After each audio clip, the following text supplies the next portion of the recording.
30 metros de distância. Esse era o espaço que separava o luxo da barbárie. Amon Göth vivia em uma vila grandiosa, decorada com móveis roubados. Ele comia em pratos de porcelana fina, ouvia ópera em volume alto, mas, do lado de fora da janela, o cenário mudava drasticamente. Seres humanos eram caçados como animais. O som dos talheres se misturava aos gritos dos prisioneiros. O cheiro de perfume caro competia com o fedor da morte que vinha do campo. Amon Göth não era apenas mais um oficial nazista. Ele era o comandante de Płaszów, um dos carrascos mais sádicos de todo o regime. À primeira vista, um administrador cumprindo funções burocráticas, mas na prática, um assassino em série com patente militar. Sua brutalidade era lendária. Ele não precisava descer ao pátio para matar. Göth usava sua sacada como posto de tiro. Ele mirava em prisioneiros aleatórios que trabalhavam abaixo. Um movimento lento, um olhar errado, e o gatilho era puxado. Na filmagem de arquivo, nota-se: Göth aparece na varanda sem camisa, rifle na mão, totalmente relaxado. Por que ele agia assim? Parecia um esporte. Ele matava antes mesmo de terminar o café da manhã.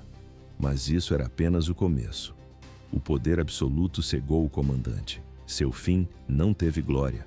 Não houve discursos de orgulho nem honrarias militares. O homem que brincava de Deus foi reduzido a um prisioneiro comum. As últimas horas foram marcadas pelo pânico. O isolamento em uma cela fria. O barulho das chaves na porta de ferro. O medo paralisante da execução iminente. A corda foi ajustada no pescoço. O alçapão se abriu. A justiça foi feita de forma bruta e definitiva. 11 de dezembro de 1908.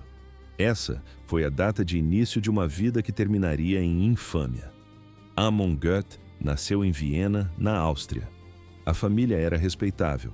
O pai gerenciava uma editora de sucesso. Dinheiro não faltava. Educação de elite não faltava. Externamente, nada indicava o predador que ali crescia. Por que ele escolheu a barbárie? O caminho natural seria assumir os negócios do pai. Mas livros e tinta não interessavam ao jovem Amon. O que o atraía era o poder bruto. Ainda adolescente, o extremismo tomou conta. Em 1925, com apenas 17 anos, ele se alistou no Partido Nazista Austríaco. Naquela época, a organização era ilegal. Ele operava nas sombras, frequentava reuniões em porões, distribuía propaganda de ódio contra judeus e comunistas, não buscava debate político, buscava a adrenalina da violência de rua e o controle sobre os outros. No início da década de 30, Göth ingressou na SS. A tropa de elite paramilitar exigia disciplina absoluta. Ele viajou para a Alemanha para treinar. Lá, aprendeu a técnica do terror. Aprendeu a obedecer sem questionar e a matar sem sentir.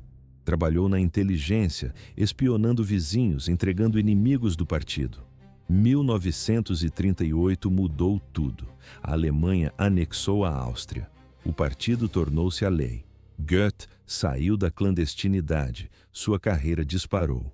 Ele provava lealdade com crueldade excessiva. No início dos anos 40, foi transferido para a Polônia ocupada. Sua função, gerenciar a engrenagem da morte nos campos de trabalho. Fevereiro de 1943. Uma nova ordem chegou à sua mesa. Ele deveria construir um campo de trabalho forçado na zona sul de Cracóvia. O local chamava-se Płaszów.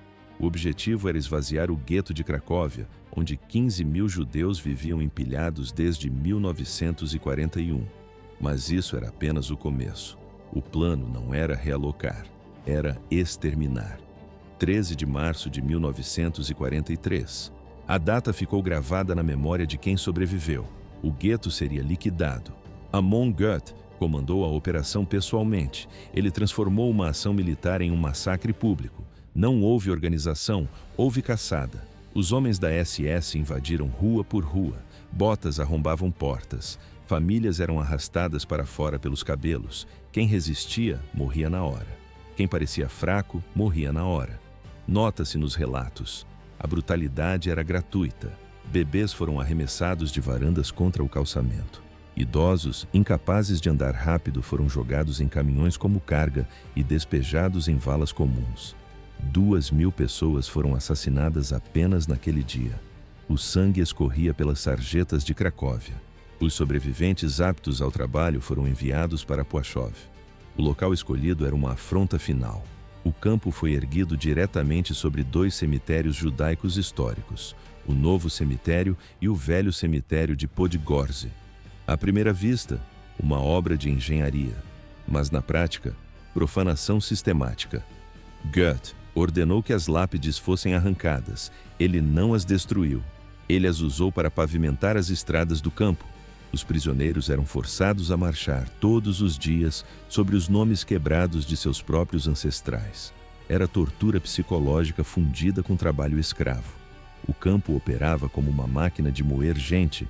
Começou como campo de trabalho, mas virou um centro de extermínio lento.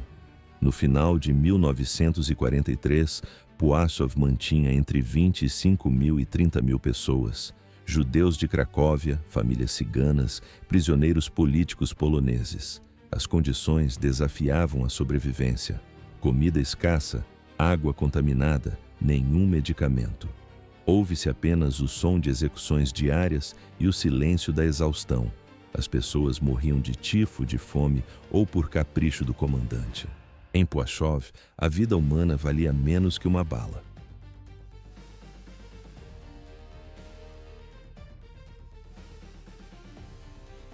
Seis da manhã. A essa hora, o comandante caminhava até a varanda. Amon Goth administrava o campo como um rei, mas não o tipo de rei que buscava lealdade. Ele exigia pavor absoluto. Gestão e organização não o interessavam. O foco era apenas punição e dor. Por que ele matava tão cedo? Não havia motivo tático, era apenas um lembrete diário de quem detinha o poder sobre a vida e a morte. Testemunhas relataram a rotina macabra. Goethe saía de sua vila, que tinha vista privilegiada para o campo. Ele observava os prisioneiros lá embaixo, escolhia alvos aleatórios, apoiava o rifle no parapeito e puxava o gatilho. O dia começava com corpos caindo na poeira. O terror continuava durante a chamada matinal. Se um prisioneiro ficasse na posição errada ou tivesse um botão faltando na roupa, a sentença era imediata. Goethe não precisava de justificativa. Seu humor era a lei. No quadro, 2 pastores alemães ao lado do comandante. Esses cães eram treinados para atacar sob comando. Eles não apenas mordiam, eles estraçalhavam as vítimas até a morte. Goethe assistia a tudo. Muitas vezes, ele ria enquanto o sangue corria. A crueldade desceu a níveis irracionais. Um caso específico ficou registrado nos arquivos. Uma mulher foi espancada por horas seguidas. O crime? Ela deixou cair uma agulha de costura por acidente. Em outra ocasião, um menino limpava o estábulo. Goethe achou o ritmo lento. Resolveu o problema com um tiro. O pânico era constante. O suicídio tornou-se uma estratégia válida para evitar ser o próximo alvo. O campo vibrava com gritos dia e noite. Mas enquanto Goethe afundava na barbárie, outro homem fazia o movimento oposto. Oskar Schindler. Um empresário alemão com conexões profundas no partido nazista, ele montou uma fábrica em Cracóvia. À primeira vista, um apoiador leal do Terceiro Reich, mas, na prática, um sabotador silencioso. Schindler mantinha as aparências. Ele bebia com oficiais da SS, ele subornava monstros como Goethe para conseguir licenças e contratos. Mas, nos bastidores, sua missão era salvar vidas. Schindler viu o horror de Płaszów com os próprios olhos, viu crianças espancadas na frente das mães, viu homens esqueléticos construindo máquinas. Ele sabia que os assassinatos iriam escalar. Então, ele começou a construir uma lista, a famosa Lista de Schindler. No papel, eram nomes de trabalhadores essenciais para o esforço de guerra. Na realidade, eram judeus que ele tentava proteger da execução. Tirar essas pessoas das garras de Goethe não era simples. Goethe amava o poder. Mas Schindler ofereceu algo que ele amava ainda mais: dinheiro, presentes caros e álcool importado. A estratégia funcionou. Goethe permitiu que os trabalhadores fossem transferidos para uma nova fábrica em Brno, na Tchecoslováquia. Schindler salvou 1.200 pessoas dessa maneira. Goethe não se importou. Ele tinha milhares de outros prisioneiros para controlar e matar, mas isso era apenas o começo do fim. Mesmo com as transferências de Schindler, Goethe continuava executando prisioneiros por erros triviais. Certa vez, ordenou a morte de um grupo de mulheres por atitude ruim. Porém, em meados de 1944, o mundo ao seu redor começou a colapsar. O cenário geopolítico mudou drasticamente. O Exército Vermelho Soviético avançava pelo leste. As forças aliadas haviam invadido a França em junho. A Alemanha perdia território em velocidade recorde. Nota-se nos relatórios da época o pânico da liderança nazista. Ordens urgentes chegaram de Berlim: evacuar os campos, queimar os arquivos, eliminar as testemunhas. Poassov estava na lista. Em setembro de 1944, oficiais da SS ordenaram o fechamento total. Não houve libertação. Os prisioneiros que ainda respiravam foram transportados para Auschwitz. A maioria foi assassinada nas câmaras de gás assim que desceu dos trens. O reinado de terror de Amon Goethe não terminou com soldados aliados chutando sua porta. Terminou com seus próprios aliados se voltando contra ele. Em setembro de 44, semanas após o fechamento de Poassov, a própria SS prendeu Goethe. Era extremamente raro um oficial de alta patente ser detido pela organização, mas Goethe havia cruzado uma linha. O motivo oficial não foi o massacre de inocentes, foi roubo. A SS tinha regras rígidas. Os judeus deveriam ter suas propriedades confiscadas, mas esses bens pertenciam ao Estado alemão. Goethe estava desviando o espólio para o próprio bolso. Sua ganância foi sua sentença.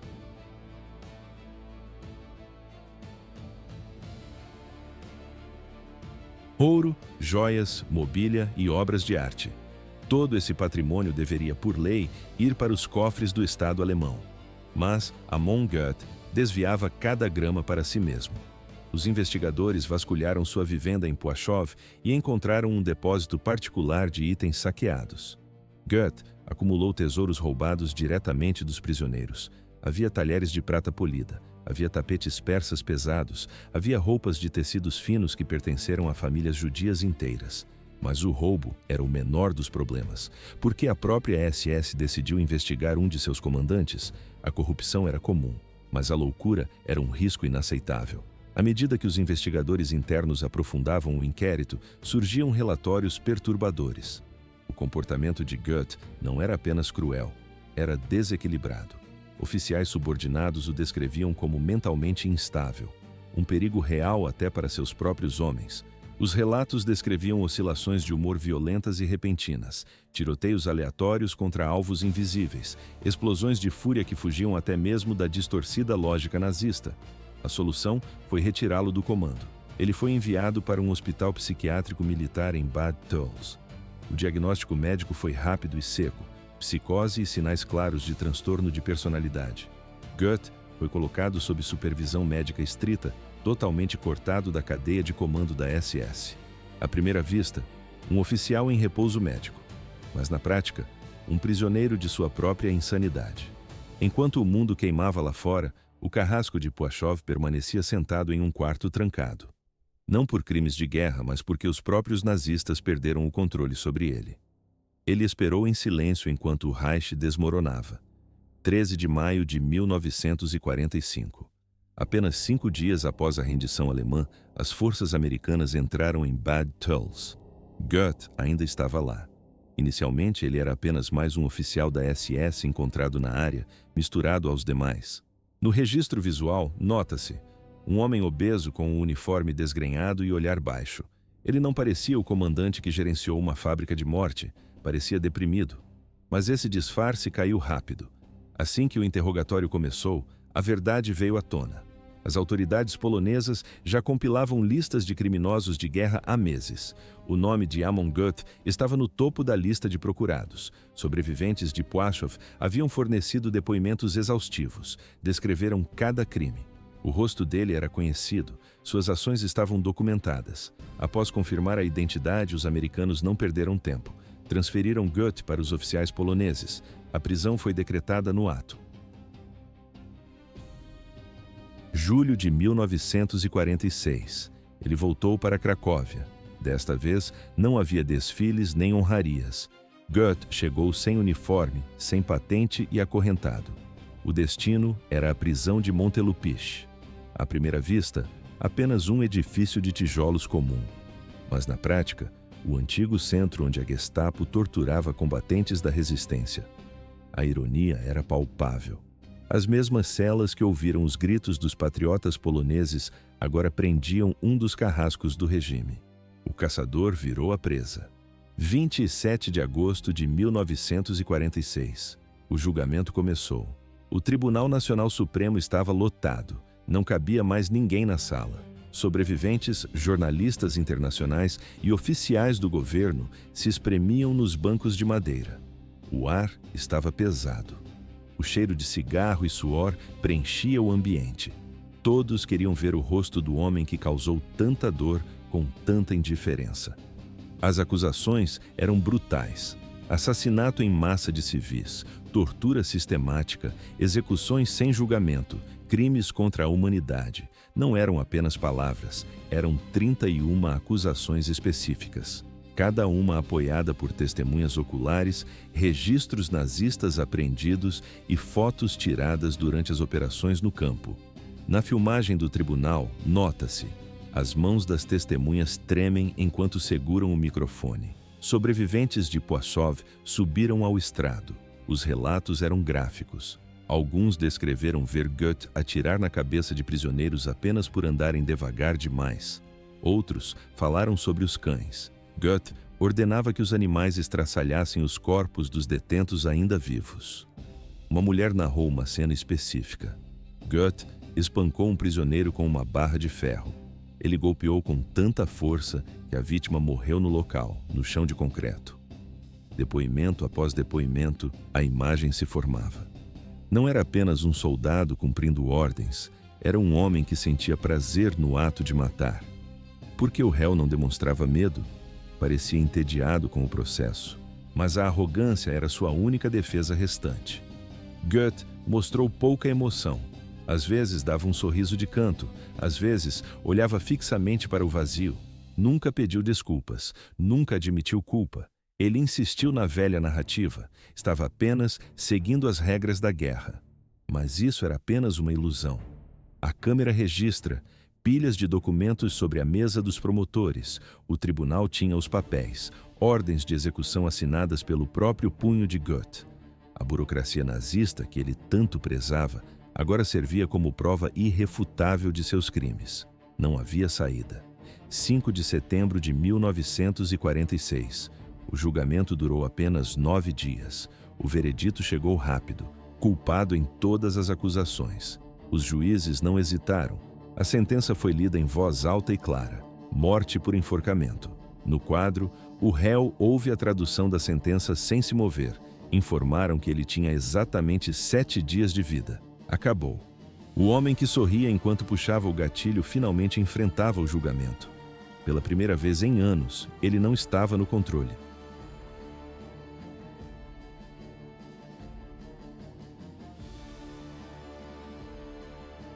12 de setembro de 1946. O sol nasceu marcando o início de uma sentença final. Por que o antigo comandante tremia? Ele costumava decidir quem vivia e quem morria com um gesto. Mas agora, o medo da execução era mais forte que sua arrogância. Pela primeira vez, Amon Goethe não estava no controle. Não havia guardas armados para protegê-lo, não havia cães treinados latindo ao seu comando. A vila luxuosa, o rifle de precisão e o poder absoluto desapareceram. Restavam apenas uma cela fria, uma corda e a contagem regressiva para sua hora final. Amon sabia, ele tinha exatamente um dia de vida. Não haveria mais tribunais, não haveria mais apelações ou advogados. Apenas o tic-tac do relógio e a respiração fria da morte esperando no corredor. No quadro, vê-se apenas o vazio da prisão. A cela era pequena e brutalmente simples. Não havia cortinas nas janelas gradeadas, não havia móveis de madeira polida, nenhum item pessoal foi permitido.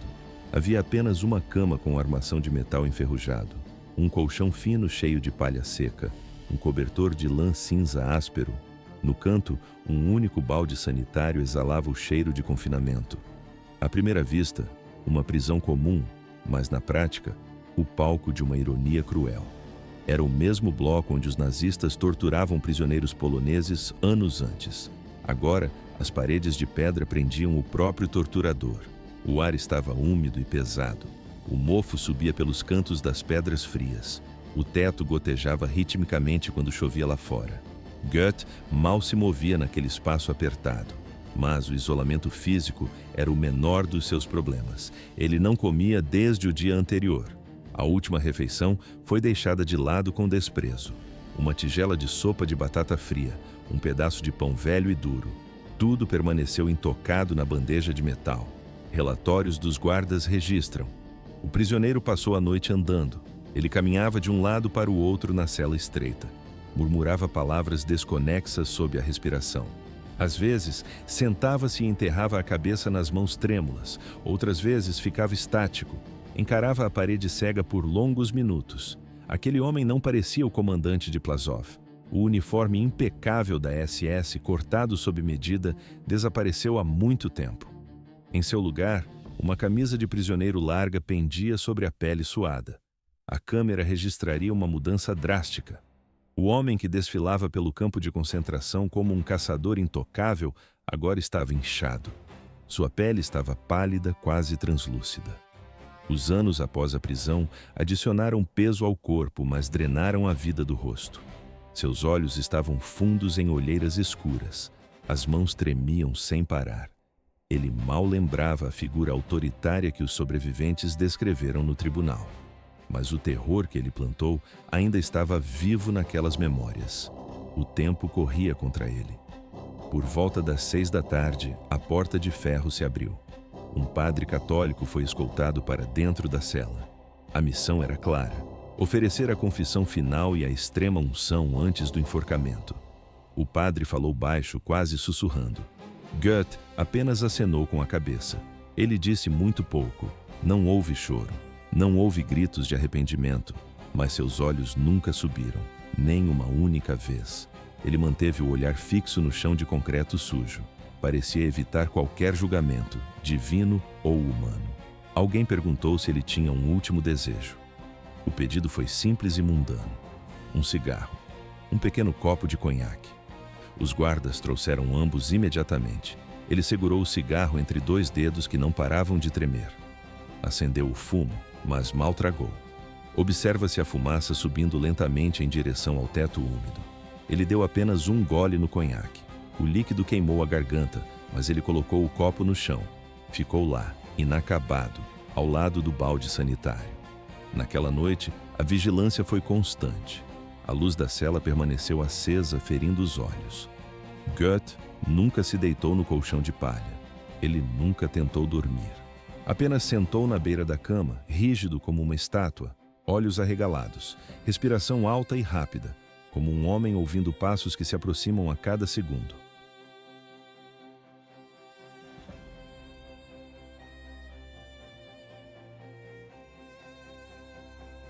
13 de setembro de 1946. A data final havia chegado. Cracóvia amanheceu cinza e parada. Por que o açougueiro de Płaszów estava tão quieto em sua cela? Onde estava sua arrogância habitual? Ela havia desaparecido junto com seu poder.